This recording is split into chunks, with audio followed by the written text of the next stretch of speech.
Hello friends, I hope you are doing well. Today we will talk about how to fix or how to solve the problem of eBay app.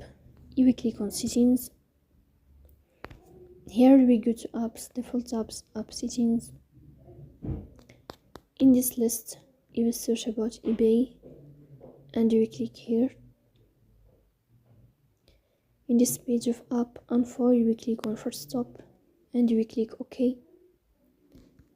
Here you will enter to the window of storage. Then we click on clear cache.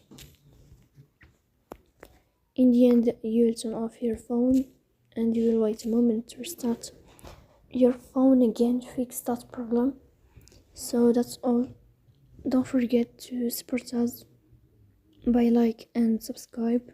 See you next time and thank you for your watching and your attention.